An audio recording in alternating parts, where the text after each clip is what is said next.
devais venir ici avec mon épouse. Parce que chaque année, nous allons en France pour des raisons de santé. Et mes camarades de l'ENA me mettent en boîte parce que je leur dis, on envoie les voitures au garage pour voir si toutes les pièces sont en bon état. Et alors chaque fois que je viens, parce que quand je vais les voir, il dit c'est la Rolls-Royce du Dahomey, je dis c'est moi, je suis là. Alors j'y vais avec maman. Et elle aussi, vraiment fait ce que j'ai fait, mais cette année, elle a subi une opération vraiment assez importante. Et donc, elle se remet tout doucement. On a dit ce qu'on a mis sur son corps doit s'habituer à son corps pendant 1 mois. Alors c'est pour ça qu'elle m'a demandé de dire d'abord à ces femmes, parce que là, c'est une féministe, alors là, exagérée. À ce point-là, elle dit, dites à mes femmes que si je ne peux plus marcher normalement, mais il faut que petit à petit, ce qu'on a mis dans mon corps, je m'y habitue. Elle est partie, malgré tout, alors que c'est défendu, mais elle est têtue comme une mule. Elle est partie à l'Assemblée. Elle a dit, là, vraiment, je ne peux pas t'accompagner. Mais, donc, voilà, j'ai fait la commission. Et là, voici c'est le moment. Mais, j'ai demandé à ma belle-fille, j'ai dit, tu dois m'accompagner. Parce que, après tout, c'est moi, le chef de famille. Donc, c'est pour ça que Madame Soglo Léani est là également avec moi.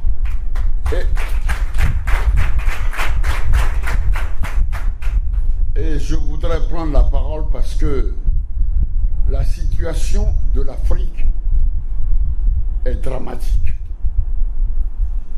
Je descends rarement, on peut dire, dans l'arène. Et moi, disons, les tournées, Africa Cito, nous pas vidéo. Si on ne fait pas attention, ce que j'ai dit, qu'on était sur un volcan, va se produire. Et la déflagration a eu lieu en Libye. Aucun pays ne sera un pays épargné. Alors, il est temps que je commence ma déclaration. Alors, les patrons nouveaux qui sont les médias, vous êtes là. Vous êtes prêts? On peut démarrer? Oui. Béninoises, Béninois, chers compatriotes, l'an dernier, de retour de France, après notre habituel contrôle médical, nous sommes, mon épouse et moi, tombés dans la rocambolesque affaire Adjavon.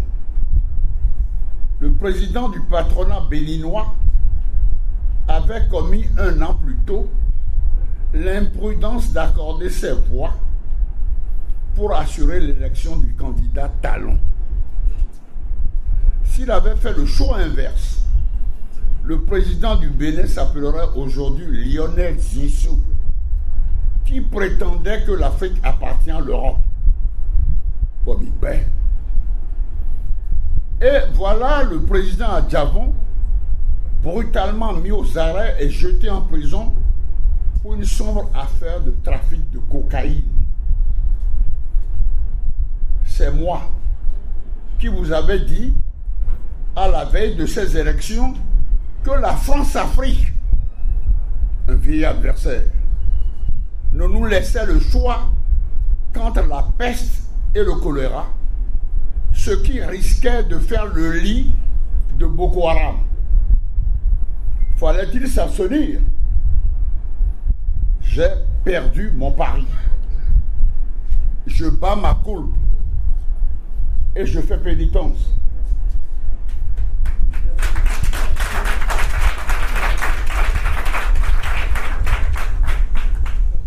Depuis ce soutien au peuple et au mépris des textes sur la démocratie locale, une véritable chasse aux sorcières est livrée aux élus locaux par le gouvernement, dit de la rupture.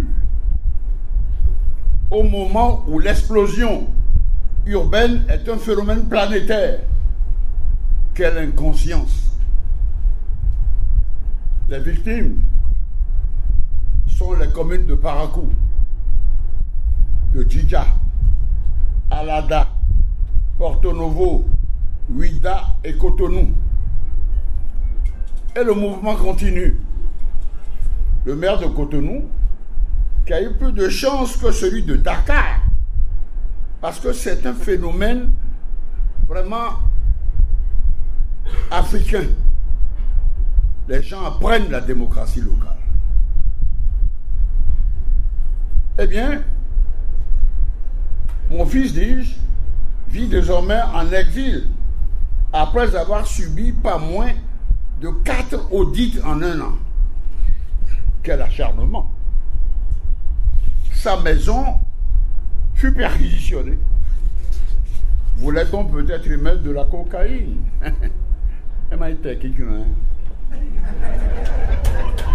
Qui sait? Car des chars avaient bouclé son quartier et il ne manquait plus que des hélicoptères de combat. Et cette année encore, à notre retour de France, bis repetita, ça recommence.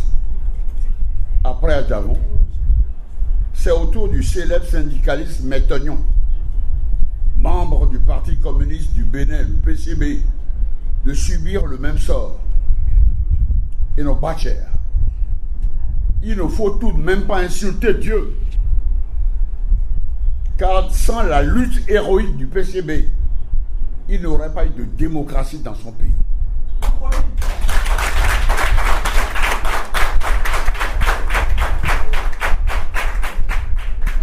Cette histoire, c'est cette histoire qui doit être enseignée dans nos écoles et nos universités. Ne vivons plus dans l'ignorance et le mensonge. En forçant Kérékou à se réfugier à l'église Saint-Michel, le PCB a obligé la France à sommer son gouverneur à Peau-Noire de faire diligence. Et c'est l'ambassadeur Guy Azaïs qui a transmis un véritable ultimatum à Pierre Ocho. Donne-moi, je vais montrer ça tout à l'heure, le document. Je ne parle jamais sans preuve. Donc, c'est l'ambassadeur Guy Azaïs qui a transmis un véritable ultimatum à Pierre Ocho, le directeur de cabinet de Kérékou, le gouverneur à Peau-Noire. Car ce transfuge de la France-Afrique, nous le savons depuis l'affaire Kovacs, c'est moi qui m'en suis occupé, s'était réfugié pendant plus de 17 ans dans le camp soviétique. Il convoqua alors sans délai une réunion de toutes les forces vives de la nation. C'est cette réunion que le génie béninois transforma en la célèbre conférence nationale souveraine qui m'a chargé de mettre en œuvre ces recommandations.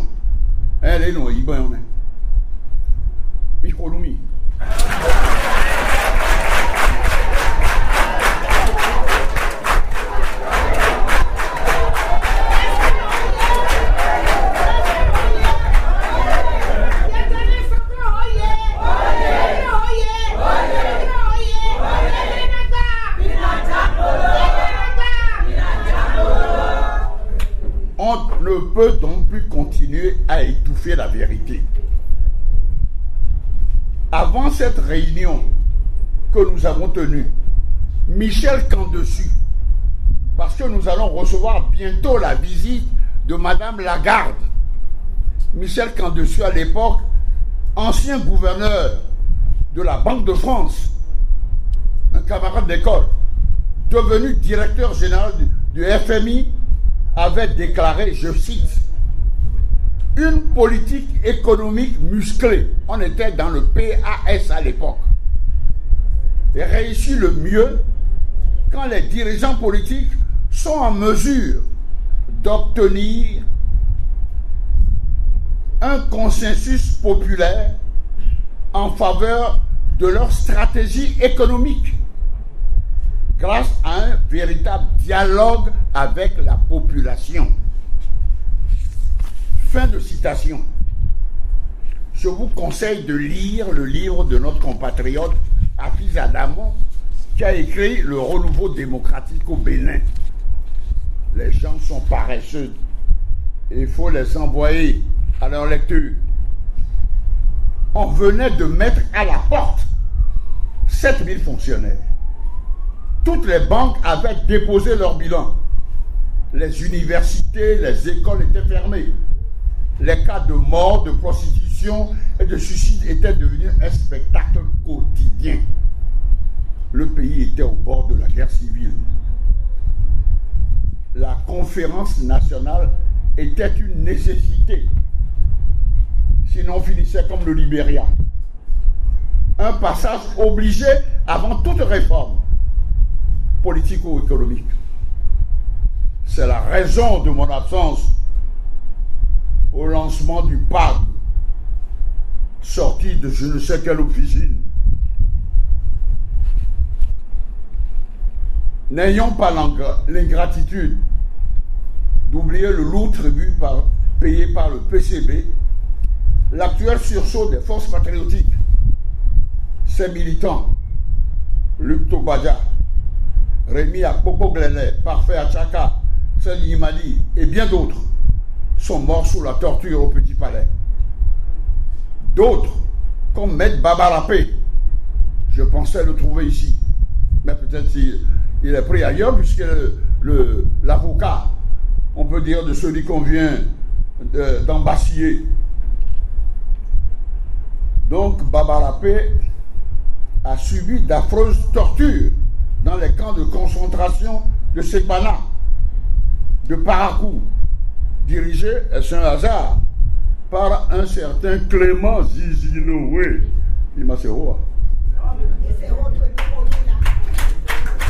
Sans oublier Doja, Petit Palais, PCO et Pierre Maledjo. Évitons de céder à nouveau aux sirènes de la division et de l'individualisme, la togocratie, dénoncée jadis par l'écrivain français Emmanuel Mounier dans son livre L'éveil de l'Afrique. La jarre trouée du roi Guézo nous invite tous à l'union, car l'heure est grave, très grave. Après la bombe qui a éclaté et dont les effets, qui a éclaté en Libye et dont les effets vont se propager dans toute la CEDEAO et dans toute l'Afrique aussi du Sahara. Mon regret, je l'exprime encore, car malgré mes efforts, nous n'avons pas pu mettre sur pied une commission vérité et réconciliation pour parfaire notre conférence nationale à l'exemple de l'Afrique du Sud de Nelson Mandela. Je suis parti avec Desmond Tutu pour recevoir à New York un prix sur la démocratie. Car il disait, il n'y a pas de paix sans justice. Il n'y a pas de pardon sans confession. Nous devons à tous ces combattants un minimum de reconnaissance. Hein, ouais. Surtout après la capture de Cissé, le tout-puissant marabout analphabète du gouverneur à peau noire, le Rasputin béninois. Évitons qu'il ne renaisse à nouveau sous les traits d'une sorcière bien connu dans le zoo. Et merci Hondo Didoya. Le souvenir de cette tragédie, de cette période de désespoir, reste à jamais gravé dans la mémoire de tous les Béninois. Venons-en maintenant à la lutte contre la corruption. Elle incombe aux différents corps de contrôle, puis à notre justice, dans laquelle nous plaçons notre confiance et à qui nous demandons de ne pas à son tour tomber dans ce travers.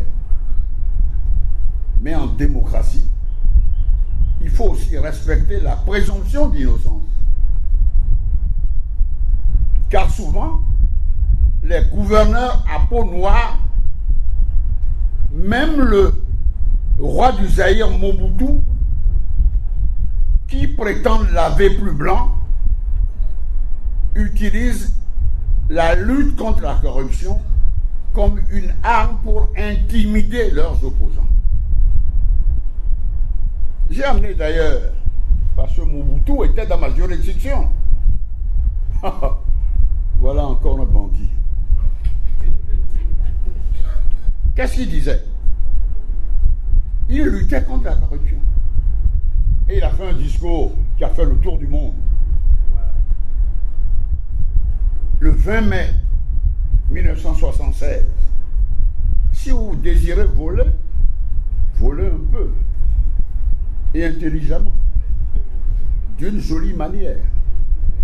Si vous voulez tant et que vous devenez riche en une seule nuit, on vous attrapera. Mais ma sœur, mon passage à la Banque mondiale m'a permis d'avoir ces documents officiels. C'est les documents sur tous les jours que certains assimilent à des armes de destruction massive. Et je l'attends. Restons donc calmes et sereins. N'ayons pas peur, comme disait le pape Jean-Paul II, s'adressant à ses compatriotes. N'ayons pas peur des incendiaires qui crient au feu. Ne perdons pas de vue d'où nous venons. Et renouons avec la philosophie de la Conférence nationale souveraine, basée sur la non-violence. Nous sommes les disciples de Gandhi, de Martin Luther King et de Nelson Mandela. Parce que mon ami Jerry Rawlings m'a dit, mais tu as tout ça et tu n'as pas coupé les têtes. Je dis, on n'a pas la même philosophie. Dans son célèbre recueil de sermons, La force d'aimer, le pasteur Martin Luther King, qui a permis aujourd'hui que les Noirs aient eu un représentant président aux États-Unis, nous invitait déjà à méditer ces paroles de Jésus. Père, pardonne-leur, car ils ne savent pas ce qu'ils font. Le Fils de Dieu aurait pu dire, Père, déchaîne la faute puissante de ta juste colère et détruis-les. Mais, du haut de la croix, Jésus a proclamé solennellement une loi plus haute. Il savait que la vieille philosophie de l'œil pour œil laisserait chacun aveugle. Il ne chercha pas à vaincre le mal par le mal, il vainquit le mal par le bien. Crucifié par la haine, il répondit par l'amour. Quelle magnifique leçon! Il faut donc cesser d'adorer le Dieu de la vengeance et de nous incliner devant l'autel de la revanche. On prend notre pays en otage. Seule la bonté peut extirper le mal. Seul l'amour peut vaincre la haine. Il nous faut renouer avec le pardon. Je remercie le Parti communiste, je l'ai invité. Il est venu à l'époque. Sinon, il ne serait pas venu. Éviter les conflits d'intérêts. Parce qu'ils sont là, vigilants, et ils dénoncent. Mettre fin, comme la Renaissance du Bénin. Je ne veux pas faire de politique, mais je parle à toutes les nations d'Afrique. Mettre fin à l'exercice solitaire du pouvoir et à l'opacité dans la gestion en publiant, s'il le faut, les salaires des membres de mon gouvernement, y compris le mien que j'ai fait en 1992. Les gens de la presse, vous allez faire savoir, et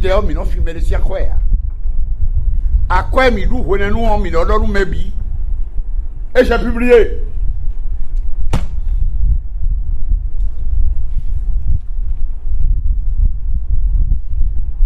Et surtout, avoir plus de compassion pour les pauvres. On est venu pour eux. Et les déshérités. Aimé Césaire, mon maître à penser, ne disait-il pas qu'on juge un homme à son attitude à l'égard de la souffrance humaine? Est-ce que c'est correct ça? Passons à présent à la bombe qui a explosé en Libye. À notre longue marche du peuple noir vers la terre promise. Car l'heure de Dieu est la meilleure, dit un proverbe béninois. Les dirigeants de l'Afrique noire avaient peut-être besoin d'un électrochoc devenu planétaire grâce à vous, hommes et femmes des médias, pour enfin entendre les gémissements de leur jeunesse et les obliger à s'unir. Mais bien, et ma crème, et non ça, mais oui, les non ça, tu coupes, mi maman. Gouvernement africain, cadé.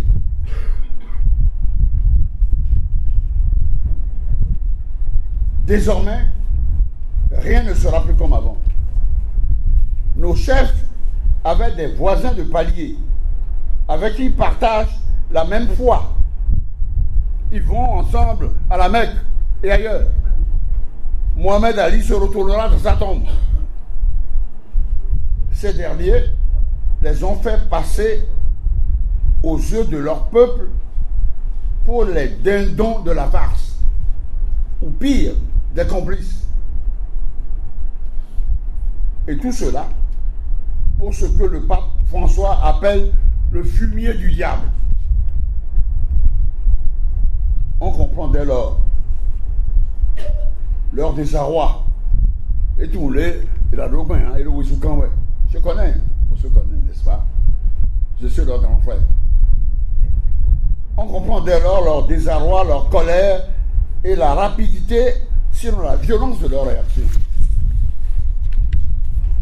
Car l'horreur est là. Massif, incroyable, monstrueux, un génocide voilé. Il y a un livre là-dessus que vous devez, de pas trop gros, vous lirez. Mais les non sacs, les non sacs, tout coupe bien. L'eau est basonou, vimiton les lotos et ton mère. La traite arabe qui n'a jamais cessé est enfin mise à nu. Ça continue en Mauritanie, personne ne dit rien. Il faut la faire connaître et la combattre sans pitié et sans concession. Nos peuples attendent avec impatience la réaction et des propositions concrètes appuyées d'un calendrier précis de la part des gouvernements, des partis politiques, des syndicats, de la société civile et surtout des intellectuels, comme ce fut le cas après la gifle de Dakar infligée par Sarkozy, un autre chef de la France-Afrique.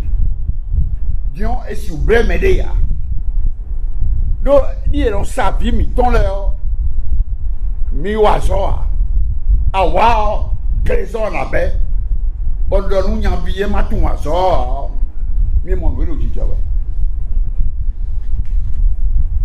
Là, maintenant, on ne peut plus s'amuser.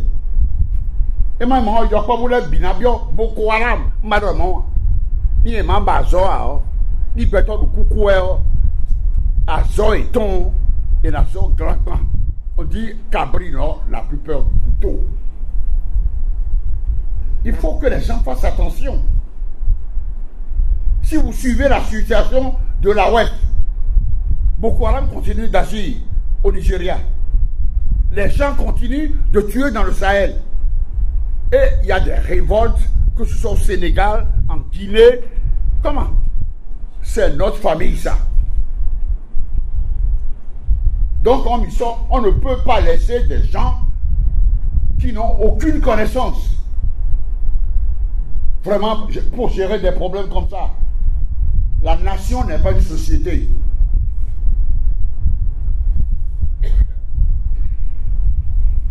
En ma qualité de vice-président du Forum des anciens chefs d'État et de gouvernement, créé en 2006 à Maputo par Nelson Mandela, chargé du devoir de mémoire.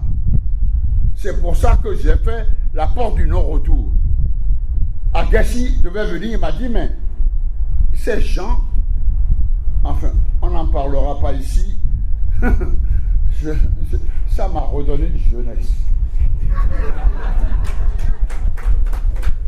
C'est pas possible. Alors,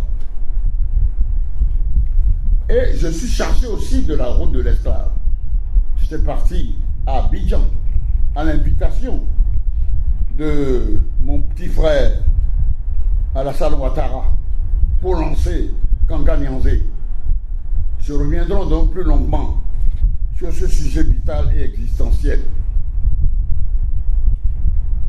Alors, pardonnez-moi de conclure mes propos par un problème personnel. Ça aussi, nous sommes, il est vrai, encore dans la phase d'apprentissage de la démocratie. Nous devons progresser et prendre exemple sur les pays qui nous ont devancés sur cette voie. Je vais exprimer ici ma honte et mon indignation devant les tracasseries inacceptables, les mesquineries qui déshonorent leur auteur, dont ma famille et moi sommes l'objet. Tout le pays est au courant. Bibi miton. À la brome de Boena, mais t'as sinon coupetto. Fijan et bidé. Civilisation ou barbarie? Voilà encore l'une des raisons qui explique pourquoi en Afrique, beaucoup de présidents s'éternisent au pouvoir. Parce qu'ils disent, si on me traite comme ça, les gens à qui tu as appris le métier,